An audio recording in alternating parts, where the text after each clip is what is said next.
Hello everyone, this is Serious Trivia, and welcome back to the second match of our Group B gameplay here in Round 1, as we have Peanuts taking on Jedicars, who is making a return for his second match, still looking for his first win.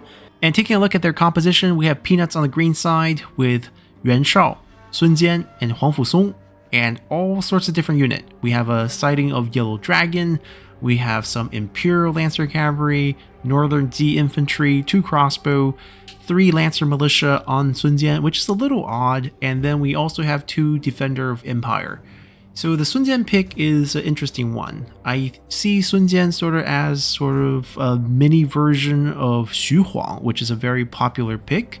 He does basically the same thing with slightly worse weapon, and he does have some different unique unit offerings. You can go with some handmade guards to give you the resistance on the generals, but in this case he just went with the militia.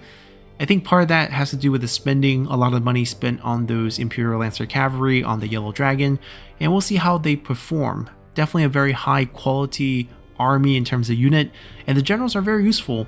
We have smash ability on Vanguard from Sun Jian, we have Hail of Arrows from Huang Fusong, and Yuan Shao with Distant Courage, as well as commander support abilities.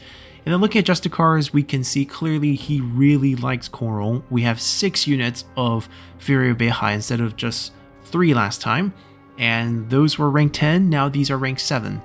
Slightly still overspend in my opinion. I think their attack speed are fine in rank 1, that's what makes them special compared to a regular crossbow. Going 6 more ranks into them, it's just a lot of money spent, you end up with not enough units elsewhere. But we also see a change from Lu Bu to Yan Bai Hu, a sneaky approach this time, maybe with that poison volley, which could weaken the frontline units from Peanut, and we have a mix of unit on him as well, a poison user for the raider, 2 militia cavalry, and 2 very good splash damage infantry, but pretty glass cannon for the most part. All these units are going to have stock, so a lot of sneaky attempts here, and then Vengeful returns again with 2 Ye Vanguard Spearmen this time instead of 4. So my only problem with the comp with overloading this many of Fury Beihai is that you have no unit to protect them. Yan Bai Hu's entire group is going to be stock, and they're not really going to be that much frontlining. You have 2 frontline spearmen who needs to be in square formation to take advantage of their counter cavalry.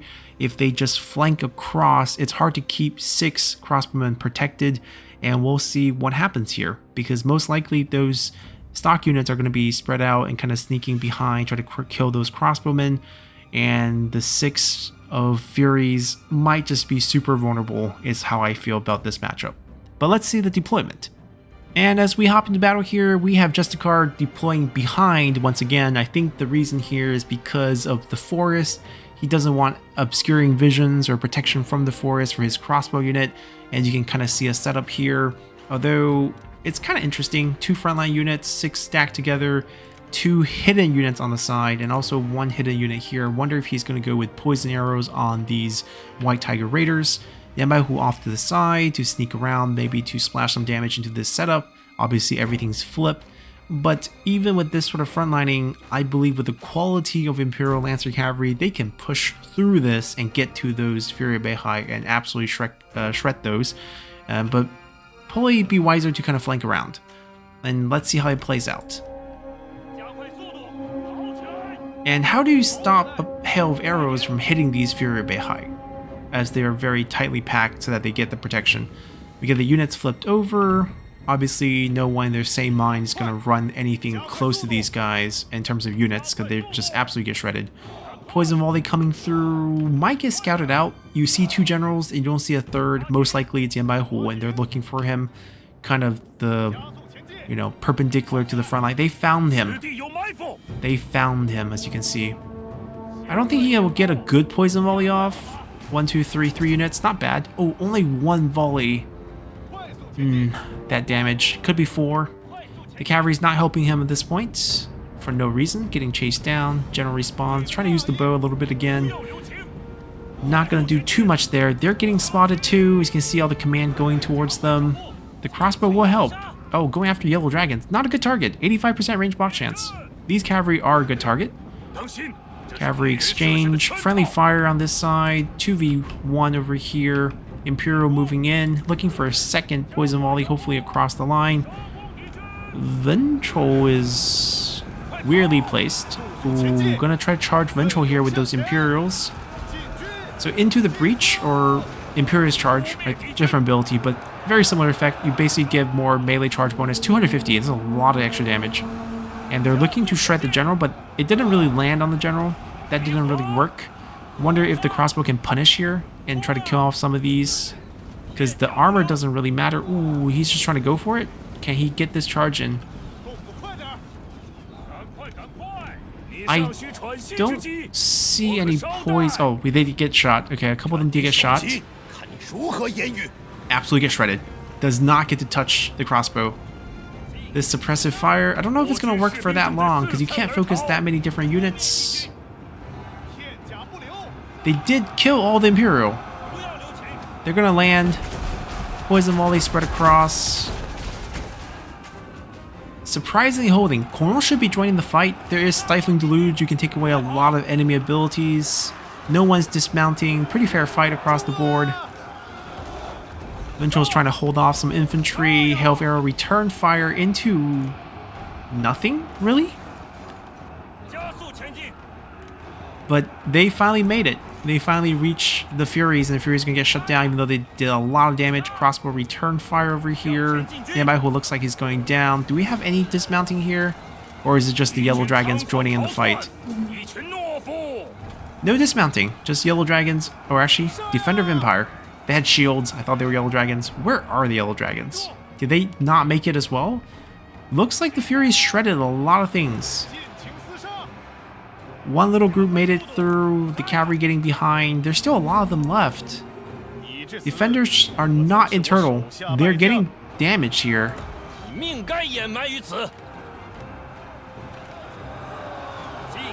see the dismounting here, fighting each other. Sun Jian stayed on. The difference maker here is the evasion stat, and Cornwall could have helped with that. A little too late coming into the fight. I don't know if the crossbows are going to be enough. Distant Courage, just boosting the unit morale, slowly eating up these remaining Furies. Definitely still have more. Okay, now we get the Wisdom River usage. Definitely still have more Hail of Arrow usage here. Yellow Dragons made it, but there's so few of them left. Just like this Imperial usage. But that's enough, I think. Like, 6 Imperials probably can kill all these Furies of Beihai. The remaining ones still trying to shoot. Trying to kill the generals here. The smash ability will definitely do work. They got behind. Fury behind very strong, but once contact is made, and especially with the generals being so lopsided. Oh, coming back in. Do we have an actual fight here or no? Probably not. Just cleaning up the range unit. They won out the fight over here. I don't know if they can come over here and protect any of them. Doesn't seem like it. Yamahu gets routed. Cornwall's army lost in here. And that will probably do it.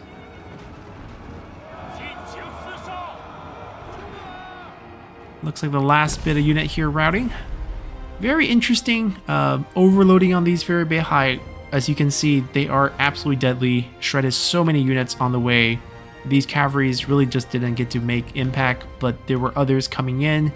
And once units make contact, they are very fragile in melee. The general fight was pretty balanced. They were fighting inside some defenders, which definitely swings things a little bit. Not fighting with their strategists is a mistake. You brought it to support your generals. They need to be there to support the generals. They need to use Wisdom River. They need to use Stifling Deluge. That did not happen, and that kind of swung the fight, even though I think the majority of the fight is lost basically once the unit make contact with the Fury. Not enough frontline unit. That's a big problem. Overspending on level up, I think, is the biggest crime here. And taking a look at the battle here, very quick one, 4 minutes 51 seconds. The Fury Beihai absolutely did a ton of damage. You can see the numbers on them, and a lot of that was against cavalry, so there wasn't a lot to kill. But once a couple of those Z infantry made contact, and we have the Yellow Dragon, just a small group making contact, and a small group of Imperial Lancer making contact, it did enough. There wasn't great microing on both part for the generals. They sort of just slugged it out. But it was sort of a 3v2 type of fight, even though Yuan Shao kind of stayed to the side. We have dismounting from both generals, and Vengeful kind of went down. Yeah, Michael really wasn't there for too long. He got knocked out pretty quick too. I think the strategy of deploying behind is very interesting, but perhaps deploying behind and trying to be to the side, because in my opinion you want more distance with your range comp, maybe even kiting back a bit as you fight. And Yamaihu also needs time to get out all his poison volleys, even though he was spotted pretty early on. Very heads up play by Peanuts, was very experienced here and know what's up once he only sees 2 generals, and he found them with those Lancer militias. And you can see the militia unit did a ton of damage, 128 on one of them. Once they made contact, they pack a punch and would just trade for their value much more than more expensive unit here. So that's going to wrap it up for game 2 here, and we'll see you guys in the next one. Until then, bye.